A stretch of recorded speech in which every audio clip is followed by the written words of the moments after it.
வணக்கம். நீங்கள் இணைந்திருப்பது சமூகத்தின் பிரதான செய்திகளுடன் இணைந்து கொள்ளும் நான் ரவிச்சந்திரன் ஜோன் வெஸ்லி. பிரதான செய்திகளுக்குள் செல்வதற்கு முன் முதலில் தலைப்புச் செய்திகள். திரைசேரி நிதி மோசடி, 5 அரசு அதிகாரிகளுக்கு வெளிநாடு செல்ல தடை, சிஐடி நீதிமன்றத்தில் அறிக்கை.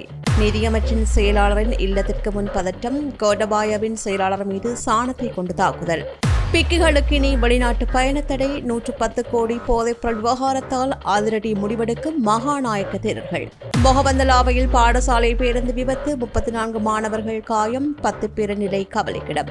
யாழ் மீனவர் கடத்தப்பட்டு கொடூர தாக்குதல், தமிழக மீனவர்களின் செயலுக்கு இலங்கையில் கடும் கொந்தளிப்பு. டித்வா சூறாவளியால் பாதிக்கப்பட்டோருக்கு நற்செய்தி, 1000 இடைக்கால தங்குமிடங்களை அமைக்க அமைச்சரவை அங்கீகாரம். சட்டவிரோதமாக இலங்கை திரும்ப முயற்சி, மண்டபத்தில் அகதிகள் உட்பட 6 பேர் கைது. சிறுவர் விளையாட்டுப் பொருட்களில் ஆஸ்பெஸ்டஸ் நஞ்சு, முன்னணி நிறுவனங்களுக்கு அதிரடி நடவடிக்கை. ரகசிய திட்டத்தில் ட்ரம்ப் தடையை உடைத்த ரஷ்ய படகு ஹார்மோஸ் நீரணையில் பரபரப்பு. அவை எமது தலைப்புச் செய்திகள். இனி தொடர்வென விரிவான செய்திகள்.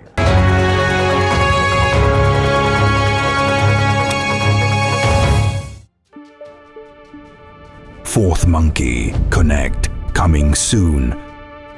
அரசு திரைசேரிக்கு சொந்தமான 2.5 மில்லியன் அமெரிக்க டாலர் நிதி மோசடி செய்யப்பட்ட சம்பவம் தொடர்பில் 5 அரசு அதிகாரிகளுக்கு வெளிநாடு செல்வதற்கு நீதிமன்றம் இன்று தடை விதித்துள்ளது.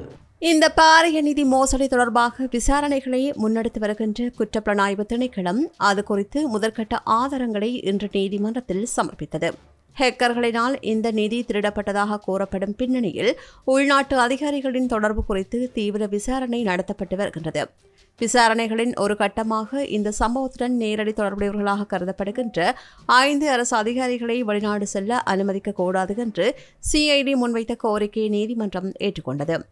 இதன்படி அவர்களுக்கு உடனடியாக அமலுக்கு வரும் வகையில் வெளிநாட்டு பயணத்தடை விதிக்கப்பட்டு உத்தரவிடப்பட்டது. இந்த மோசடி தொடர்பான மேலதிக உண்மைகளை கண்டறிய குற்றப்புலனாய்வு திணைக்களத்தினர் பல கோணங்களில் விசாரணைகளை முடுக்கிவிட்டுள்ளனர். VT cash and carry VT super ஸ்டோரின் கல்யாணி அன்னபூரணி பிராண்டில் அன்றாட வாழ்க்கையின் அனைத்து பொருட்களையும் ஒரே இடத்தில் பெற்றுக்கொள்ள வீட்டி கேஷ் அண்ட் கரி பாரிஸின் லாட்சப்பல். திரைசேரியிலிருந்து பெருந்தொகையான பணம் திருடப்பட்ட விவகாரம் தொடர்பாக நிதியமைச்சின் செயலாளருக்கு எதிர்ப்பு தெரிவிக்க சென்ற அரசியல் குழுவினர் மீது சாண தாக்குதல் நடத்தப்பட்டதில் அகுரேகொட பகுதியில் பெரும் பரபரப்பு ஏற்பட்டுள்ளது. அரசு திரைசேரியிலிருந்து சுமார் 2.5 மில்லியன் அமெரிக்க டாலர்கள் ஹேக்கர்களினால் திருடப்பட்டதாக கூறப்படுகின்ற சம்பவம் தொடர்பில் நிதியமைச்சின் செயலாளர் கர்ஷன சூரிய பெருமவிற்கு எதிராக பல்வேறு தரப்பினர் அதிருப்தி வெளியிட்டு வருகின்றனர். இந்நிலையில் இந்த நிதி மோசடிக்கு எதிர்ப்பு தெரிவிப்பதற்காகவும் செயலாளர் தன்னுடைய பொறுப்பிலிருந்து விலக கோரியும் நவ ஜனதா பெரமுன கட்சியின் தலைவர் சுகீஸ்வர பண்டார உள்ளிட்ட ஆதரவாளர்கள் குழுவினர் இன்று காலை பெலவத்தை அக்ரிகுட பகுதியில் அமைந்துள்ள செயலாளரின் வீட்டிற்கு சென்றிருந்தனர். ஆர்ப்பாட்டக்காரர்கள் நிதியமைச்சின் செயலாளரின் இல்லத்திற்கு முன்னால் கோஷங்களை எழுப்பி எதிர்ப்பு நடவடிக்கையில் ஈடுபட்டிருந்த போதும் அங்கு திடீரென்று பதற்றமான சூழல் உருவானது. அப்போது சுகீஸ்வர பண்டாரா உள்ளிட்ட கட்சியின் முக்கியஸ்தர்கள் மீது இனந்தெரியாத தரப்பினரால் சாண தாக்குதல் நடத்தப்பட்டது. இந்த தாக்குதலை தொடர்ந்து இரு தரப்பினருக்கும் இடையே கடும் வாக்குவாதம் ஏற்பட்டு மோதல் நிலையை எட்டியது. சம்பவ இடத்திலிருந்த ஊடகவியலாளர்கள் இந்த காட்சிகளை பதிவு செய்தனர். நிலைமை கட்டுப்பாட்டை மீறி சென்றதை அடுத்து சம்பவ இடத்திற்கு போலீசார் வரவழைக்கப்பட்டனர். மேலதிக மோதல்கள் ஏற்படாமல் இருக்க போலீசார் பாதுகாப்பு பணியில் ஈடுபடுத்தப்பட்டதுடன் சம்பவம் தொடர்பில் விசாரணைகள் ஆரம்பிக்கப்பட்டுள்ளன. தாய்லாந்திலிருந்து சட்டவிரோதமான முறையில் சுமார் 110 கோடி ரூபாய் பெறுமதியான குஷ் மற்றும் ஹாஷ் போதைப் பொருட்களை கடத்தி வந்த 22 பீக்குகள் கட்டுநாயக்க விமான நிலையத்தில் வைத்து கைது செய்யப்பட்டுள்ளனர். இச்சம்பவம் பௌத்த மத பீடங்கள் மற்றும் பொதுமக்கள் மத்தியில் பெரும் அதிர்ச்சியை ஏற்படுத்தியுள்ளது. கடந்த 26ஆம் தேதி தாய்லாந்தின் பேங்காக் நகரிலிருந்து வருகை தந்த 22 பிக்குகள் அடங்கிய குழுவினரை காவல்துறை போதைப்பொருள் தடுப்பு பிரிவினர் சோதனையிட்டனர். இதன்போது அவர்களின் 22 பயணப் பொதிகளுக்குள் மறைத்து வைக்கப்பட்டிருந்த 112 கிலோகிராம் எடையுடைய போதைப் பொருட்கள் மீட்கப்பட்டன. இவை பாடசாலை உபகரணங்கள் என்று கூறி நாட்டிற்குள் கொண்டுவரப்பட்டிருக்கின்றன. முகநூல் மற்றும் வாட்ஸ்அப் ஊடாக தொடர்பு கொண்டு பாடசாலை மாணவர்களுக்கு உதவும் அமைப்பு என்ற போர்வையில் இந்த 22 பிக்குகளும் ஒன்றிணைக்கப்பட்டுள்ளார்கள். இவர்களின் முழு பயணச் செலவு, விமான டிக்கெட்டுகள் மற்றும் உணவு வசதிகளை காலியைச் சேர்ந்த மதசார்பற்ற தொழில் அதிபர் ஒருவரை வழங்கியுள்ளார். கைது செய்யப்பட்ட 22 பிக்குகளில் 20 பேர் போதைப்பொருள் பயன்படுத்தியிருந்தமை மருத்துவ பரிசோதனையில் உறுதி செய்யப்பட்டது. இந்த கடத்தல் கும்பலை வழிநடத்திய பிரதான சூத்திரதாரியான அகுனுகொலே அமிதானந்த என்ற தேரர் கம்பகா மிரிஷ்வத்தை பகுதியில் பதுங்கியிருந்த போது கைது செய்யப்பட்டார். இவரிடம் நடத்தப்பட்ட விசாரணையில் கடந்த மார்ச் மாதமும் இவ்வாறே 12 தேரர்களை பயன்படுத்தி போதைப் பொருள் கடத்தப்பட்டமை அம்பலமாகியுள்ளது. இதற்கிடையே நிதி வழங்கிய காலி தொழில் அதிபரை கைது செய்வதற்காக வலை வீசப்பட்டுள்ளது. இந்த சம்பவத்தை அடுத்து பிக்குகள் வெளிநாடு செல்வதற்கான விதிகள் கடுமையாக்கப்பட உள்ளன. மகாநாயக்க தேரர்களின் உத்தியோர்வ எழுத்து மூல அனுமதியின்றி பிக்குகள் வெளிநாடு செல்வதற்கு விதிக்கப்பட்டிருந்த தளர்வை நீக்கி மீண்டும் பழைய கட்டுப்பாடுகளை அமல்படுத்துமாறு பௌத்த விகார ஆணையாளர் நாயகம் காமினி சேனாரட்ன வெளிவிகார அமைச்சரிடம் கோரியுள்ளார். பிக்குகளுக்கு வழங்கப்படுகின்ற கௌரவத்தை தவறாக பயன்படுத்தி காவி உடை அணிந்து இவ்வாறான செயல்பாடுகளில் ஈடுபடுகின்றவர்கள் உண்மையான பிக்குகள் அல்ல, அவர்கள் போலி நபர்கள் என்று மகாநாயக்க தேரர்கள் கூட்டாக சாடியுள்ளனர். கைது செய்யப்பட்ட பிரதான பிக்கு உட்பட 23 பேரையும் எதிர்வரும் மே மாதம் 2ஆம் தேதி வரையில் 7 நாட்கள் தடுத்து வைத்து விசாரணை செய்ய நீர்கொழும்பு மேலதிக நீதவான் சுபானி அபேசகர அனுமதி வழங்கியுள்ளார். இவர்களின் கைபேசிகள் மேலதிக ஆய்வுகளுக்காக குற்றப்புலனாய்வு திணைக்களத்திடம் ஒப்படைக்கப்பட்டுள்ளன. புத்த சாசன அமைச்சின் செயலாளர் WP சேனாதிர தலைமையில் இன்று மகாநாயக்க தேரர்களுடன் இது தொடர்பில் விசேட ஆலோசனை கூட்டம் ஒன்றும் நடைபெறவுள்ளமை குறிப்பிடத்தக்கது. பொகவந்தலாவ ராணிக்காடி பகுதியில் இருந்து மாணவர்களை ஏற்றிச் சென்ற தனியார் பேருந்து ஒன்று இன்று காலை விபத்துக்குள்ளானதில் 34 மாணவர்கள் காயமடைந்து வைத்தியசாலையில் அனுமதிக்கப்பட்டுள்ளனர். இன்று காலை 7:30 மணியளவில் ராணிக்காடு பொகவந்தலாவ பிரதான வீதியின் கெம்பியன் தோட்ட பகுதியில் இந்த அனர்த்தம் நிகழ்ந்துள்ளது. ராணிக்காடு பகுதியிலிருந்து பொகவந்தலாவ நகரில் உள்ள பாடசாலை மாணவர்களை ஏற்றிச் சென்ற தனியார் பேருந்து பிரேக் தொகுதியில் திடீரென்று இயந்திர கோளாறு ஏற்பட்டதால் இந்த விபத்து சம்பவித்துள்ளது. இதன்போது பேருந்து கட்டுப்பாட்டை இழந்ததை அடுத்து பாரிய விபத்தை தவிர்க்கும் நோக்கில் சாரதி பேருந்தை வீதியோரத்திலிருந்த மண் திட்டில் மோதி நிறுத்த முற்பட்டுள்ளார். இதன்போதே பேருந்து பலத்த சேதங்களுக்கு உள்ளாகி மாணவர்கள் காயமடைந்தனர். விபத்தில் காயமடைந்த 34 மாணவர்கள் உடனடியாக பொகவந்தலாவ பிரதேச வைத்தியசாலையில் அனுமதிக்கப்பட்டதாக வைத்திய அதிகாரி ASK ஜெயசூரிய தெரிவித்தார். காயமடைந்தவர்களில் 10 மாணவர்களின் நிலைமை கவலைக்கிடமாக உள்ளதால் அவர்கள் மேலதிக அவசர சிகிச்சைகளுக்காக டிக்கோய் ஆதார வைத்தியசாலைக்கு மாற்றப்பட்டனர். ஏனைய மாணவர்கள் பொகவந்தலாவ வைத்தியசாலையில் சிகிச்சை பெற்று வருகின்றனர். சம்பவம் தொடர்பில் பொகவந்தலாவ போலீசார் மேலதிக விசாரணைகளை முன்னெடுத்து வருகின்றனர். பலாலி கடற்பரப்பில் மீன்பிடியில் ஈடுபட்டிருந்த யாழ்ப்பாண மீனவர் ஒருவரை தமிழக மீனவர்கள் எல்லை தாண்டி வந்து கடத்தி சென்று கயிற்றால் கட்டி வைத்து கொடூரமாக தாக்கியுள்ள சம்பவம் பெரும் பரபரப்பை ஏற்படுத்தியுள்ளது. கடந்த 26ஆம் தேதி பலாலி வடக்கிலிருந்து 15 கடல் மைல் தொலைவில் இலங்கை மீனவர்கள் 3 மீன்பிடியில் ஈடுபட்டிருந்தனர். அப்போது அங்கு அத்துமீறி நுழைந்த 5 தமிழக மீனவர்கள் இலங்கை மீனவர்கள் மீது வாள்களாலும் பெட்ரோல் குண்டுகளாலும் தாக்குதல் நடத்தியுள்ளார்கள். இதில் 2 தப்பிவிட ஒரு மீனவரை மட்டும் தமிழக மீனவர்கள் பலவந்தமாக தமது படகில் கடத்திச் சென்றுள்ளனர். கடத்திச் செல்லப்பட்ட மீனவரை ஒரு படகில் கயிற்றால் கட்டி வைத்து தமிழக மீனவர்கள் சரமாரியாக தாக்கும் காணொலிகள் சமூக வலைதளங்களில் வெளியாகி அதிர்ச்சி ஏற்படுத்தியுள்ளது.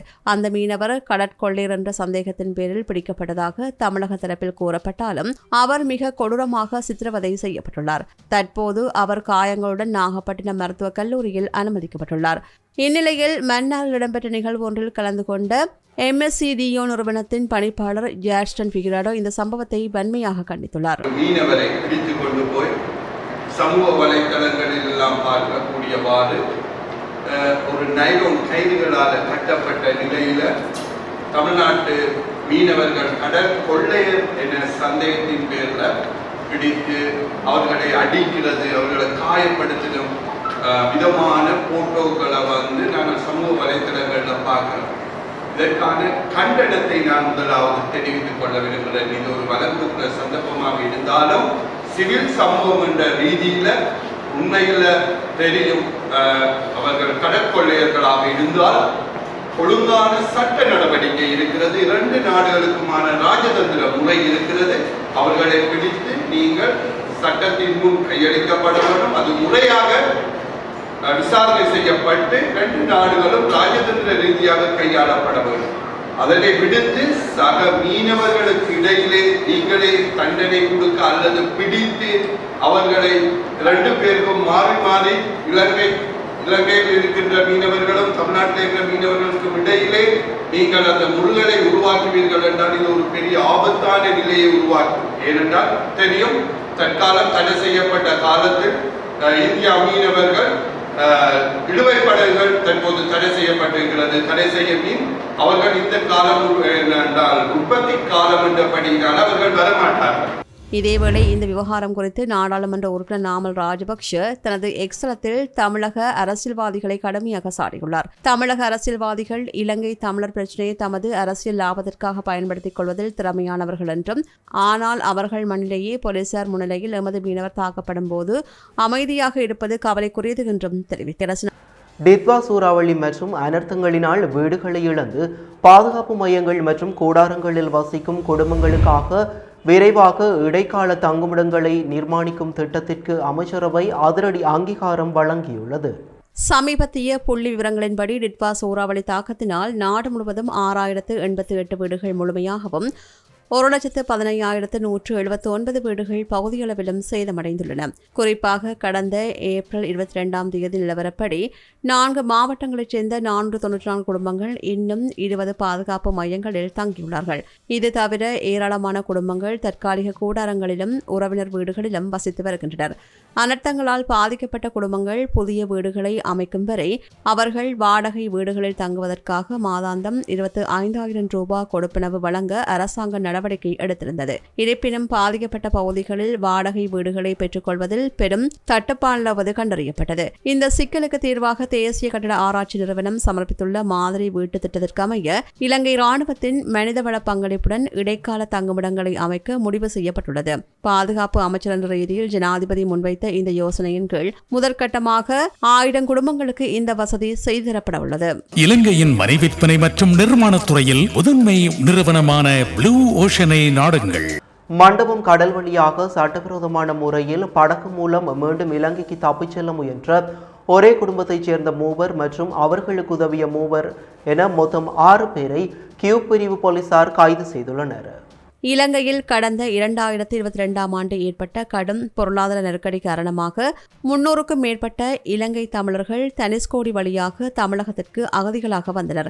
அவர்கள் அனைவரும் மண்டபம் இலங்கை தமிழர் மறுவாழ்வு முகாமில் தங்க வைக்கப்பட்டிருந்தனர். தற்போது இலங்கையின் பொருளாதார நிலை சீரடைந்து வருவதால் முகாமில் உள்ளவர்கள் மீண்டும் தமது தாய்நாட்டிற்கு செல்ல விருப்பம் தெரிவித்தனர். இதற்காக ராமநாதபுரம் மாவட்ட ஆட்சியர் மற்றும் சென்னையில் உள்ள தூதரகத்தில் பலமுறை மனுக்கள் அளிக்கப்பட்டன. எனினும் இவர்கள் ஆரம்பத்தில் சட்டவிரோத கடல் மார்க்கமாக இந்தியாவிற்குள் நுழைந்ததால் இவர்களை மீண்டும் இலங்கைக்கு முறையான வழியில் திருப்பி அனுப்புவதில் பெரும் சட்ட சிக்கல்கள் நிலவி வருகின்றன. இதன் காரணமாகவே பலர் மீண்டும் சட்டவிரோத படகுகள் மூலம் தப்பிச் செல்ல முற்படுகின்றனர். நேற்று மாலை மண்டபம் தெற்கு கடல் பகுதியில் கியூ பிரிவு போலீசார் மேற்கொண்ட தீவிர சோதனையின் போது சந்தேகத்திற்கிடமாக நின்றிருந்த 3 பேரை பிடித்து விசாரணை நடத்தினர். விசாரணையில் இவர்கள் சட்டவிரோத படகு மூலம் இலங்கைக்கு தப்பிச் செல்ல அங்கு காத்திருந்ததை ஒப்புக்கொண்டனர். இவர்கள் தப்பி செல்வதற்கு உதவியதாக டீசல் மற்றும் பைகளுடன் அங்கிருந்த மண்டபம் எருமை தரவைச் சேர்ந்த 3 பேரையும் போலீசார் கைது செய்தமை குறிப்பிடத்தக்கது.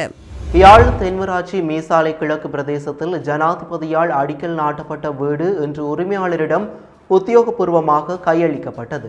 கடந்த ஜனவரி மாதம் 19ஆம் தேதி மீசாலை வீரசிங்கம் ஆரம்ப பாடசாலையில் இடம்பெற்ற நிகழ்வில் கலந்து கொண்ட ஜனாதிபதி அன்ருகுமார திசாநாயக்க 30 வீட்டு திட்டங்களுக்கான காசோலைகளை வழங்கி வைத்தார். அந்த வருகையின் போது மீசாலை கிழக்கில் 20 லட்சம் ரூபாய் பெறுமதியான குறித்த வீட்டிற்கான அடிக்கலையை நாட்டி வைத்திருந்தார். இந்நிலையில் இன்று அமைச்சர் ராமலிங்கம் சந்திரசேகர், நாடாளுமன்ற உறுப்பினர் கருணைநாதன் இளங்குமரன் ஆகியோர் புதிய வீட்டை பயனாளிகளிடம் உத்தியோகமாக கையளித்தனர். வவுனியா மற்றும் மொரவெவ பகுதிகளில் இடம்பெற்ற 2 வேறு சம்பவங்களில் 2 குடும்பத்தவர்கள் உயிரிழந்துள்ளனர். வவுனியா சட்டிக்குளம் முதலியார்குளம் பகுதியில் குடும்பத் தலைவர் ஒருவர் நேற்றிரவு தனது வீட்டில் தூக்கில் தொங்கிய நிலையில் சடலமாக மீட்கப்பட்டார். உயிரிழந்தவர் ஒரு பெண் பிள்ளையின் தந்தை என்று அடையாளம் காணப்பட்டுள்ளார். சம்பவம் குறித்து தகவல் அறிந்த சட்டிக்குளம் போலீசார் சடலத்தை மீட்டு முதற்கட்ட விசாரணைகளை முன்னெடுத்தனர். தற்போது சடலம் பிரேத பரிசோதனைகளுக்காக சட்டிக்குளம் பொது வைத்தியசாலையில் வைக்கப்பட்டுள்ளது. இது தற்கொலையா அல்லது வேறு ஏதேனும் காரணமா என்பது குறித்து போலீசார் மேலதிக விசாரணைகளை மேற்கொண்டு வருகின்றனர். இதேவேளை திருகோணமலை மொரவவையாய 6 பகுதியில் பயனிலத்தை வனவிலங்குகளிடமிருந்து பாதுகாப்பதற்காக அமைக்கப்பட்டிருந்த சட்டவிரோத மின்சார கம்பியில் சிக்கி நபர் ஒருவர் பரிதாபகரமாக உயிரிழந்துள்ளார். உயிரிழந்தவர் மொரவெவ பகுதியைச் சேர்ந்த 57 வயதுடைய நபர் ஆவார். தனது பயிர் நிலத்தில் விலங்குகளை தடுப்பதற்காக அவரே அந்த மின்சார கம்பிகளை பொருத்தியிருந்த நிலையில் எதிர்பாராத விதமாக அதில் அவரை சிக்கி உயிரிழந்துள்ளமை முதற்கட்ட விசாரணையில் தெரியவந்துள்ளது.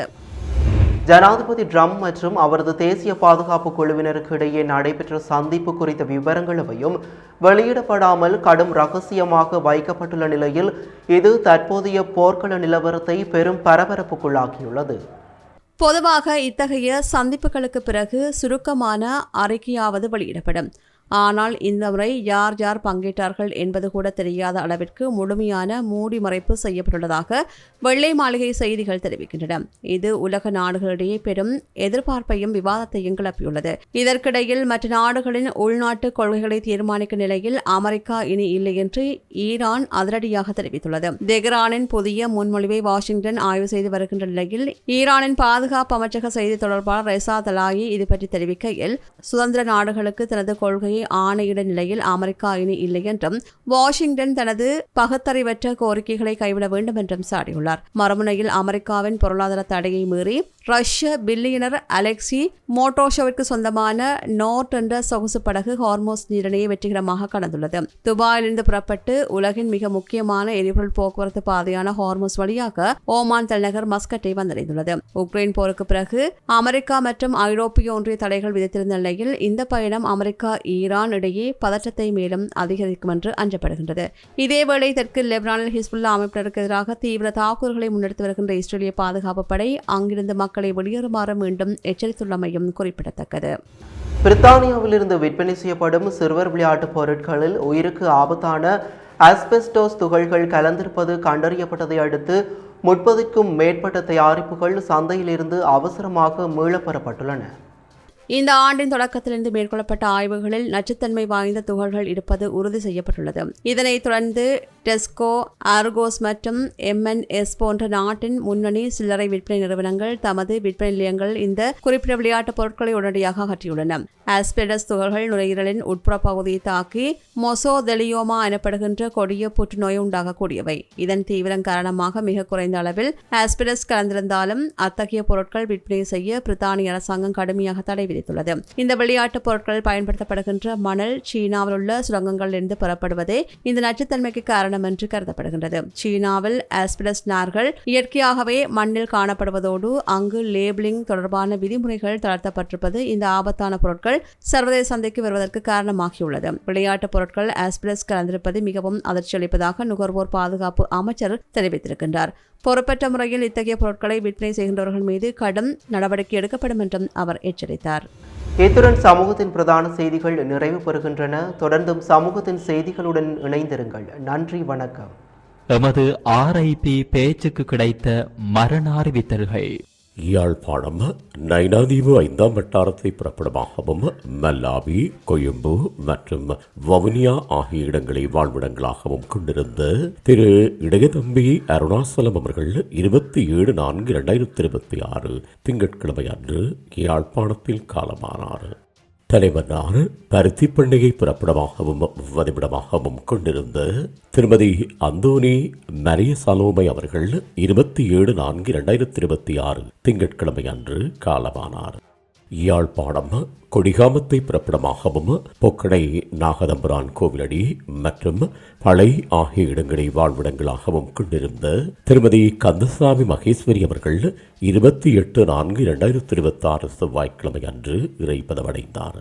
கிளிநொச்சி கிராஞ்சி சிவபுரத்தை புறப்படமாகவும் வதிவிடமாகவும் கொண்டிருந்த கேதீஸ்வரன் இயன்முகிலன் அவர்கள் 27/4/2026 திங்கட்கிழமை அன்று காலமானார். மேலே அறிவிக்கப்பட்ட அனைத்து மரண அறிவித்தல் இறுதிக்கிரியை பற்றிய தகவல்களை அறிந்து கொள்ள ரிப் பேஜை பார்வையிடுங்கள். இதற்கான லிங்க் கீழிருக்கும் டிஸ்கிரிப்ஷனில் பார்வையிடலாம். இது போன்ற செய்திகளை தெரிந்து கொள்ள சமூகம் நியூஸ் சேனலை சப்ஸ்கிரைப் செய்து அருகில் உள்ள பெல் பட்டனை கிளிக் செய்யுங்கள். மேலும் இது போன்ற செய்திகளை உடனுக்குடன் தெரிந்து கொள்ள சமூகமீடியா.com என்ற இணையதளத்தின் வாயிலாகவும் எங்களுடன் இணைந்திருங்கள்.